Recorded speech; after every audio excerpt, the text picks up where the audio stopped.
Okay, so this is just the prototype. This is the first day of testing. So I have this 10 millimeter 9.9 9.85 steel barrel extending out of my Nemesis, which has the adapter for this silencer, which has been choked down to 6 millimeters to avoid the gap there would be in this muzzle brake, which is probably almost ½ inch of hole, but I reduce it to 6 mil. And I'm shooting 9 millimeter, well, 38 caliber. It's 9.52, about 9.5 something. 4 grams on my scale, which is not a precision scale at all, but I'm getting 4 grams, and I'm assuming that they probably dialed in the 4 grams. It could be 4 plus. I've shot these before out of a very preliminary attachment, and I could get like 25 feet of range taking down a can, but it was a pretty weak shot. I've tested it already and it was promising, but just I thought I'd put it on film since I'm all rigged for it. So the ammo is wrapped in tissue. You might have seen this before. I've done it with 4.5 millimeter BBs, and what it does is it provides a detent, and BB doesn't fall. It's paper detent that snugs into the 10 mil just fine and creates a little bit of compression. Got goggles here. Got good goggles here. I made a cardboard box with some towels in it, and I'm collecting the ammo back, of course. And if I'm gonna go into markers, like I figured out all air guns, Canadian 500 FPS air guns. I figured everything I had to about that.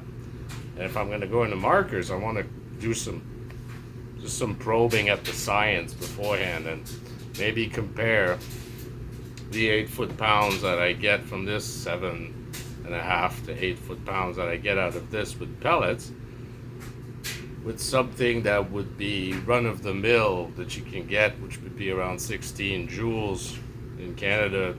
That's what the power level is on most of the pieces. So I'm gonna get 16 joules out of this, or close to. Then I can start making some comparison, making some power tests between the two projectiles, seeing if it's really worth going into less lethal markers, with a benchmark of not necessarily having to completely tune the marker either. Would it be useful as is out of the box? So the target is around 16 joules. Earlier I'm not gonna spoil it. I'll try to do it again.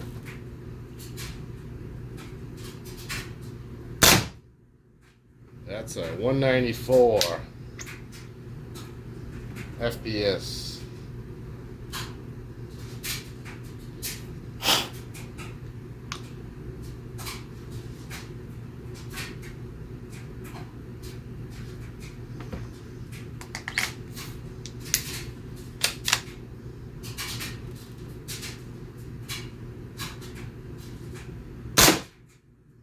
It's 113.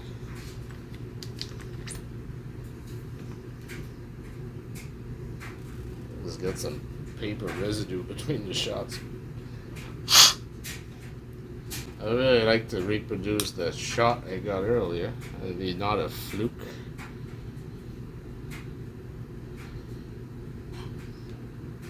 Try to seat that BB pellet properly.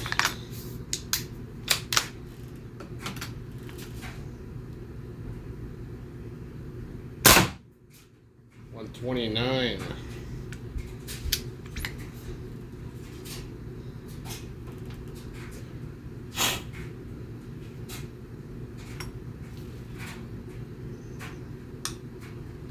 I was on the hot shot earlier, top of the CO2.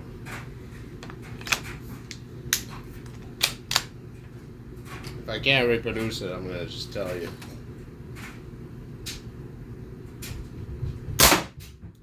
Okay, there we go. 256.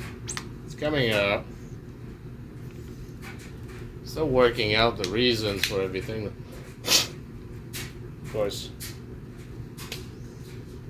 I'd like to just hit some consistency. But I'll isolate the factors eventually. It's about the ammo or the way I place it.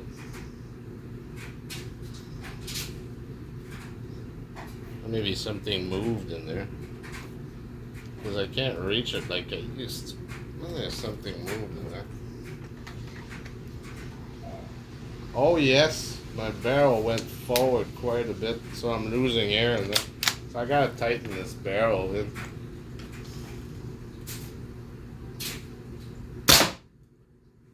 $143. That's weird. That went down.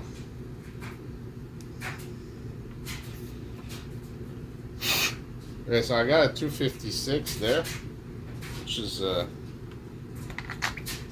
kind of number I was looking to show. Because earlier I got 290 on a hot shot, which was 15 joules. Next time I'll start over with fresh gas and improvements on everything. I have no idea how this is seated. It's a nasty seat in there. What the?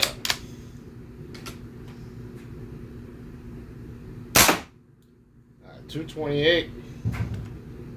So there's a lot of wiggle room. I want 300. I can get it from 230, 250. I'll figure it out. We'll get to 300, and then we'll go less lethal versus air gun. All right, catch part 2 soon. See you there.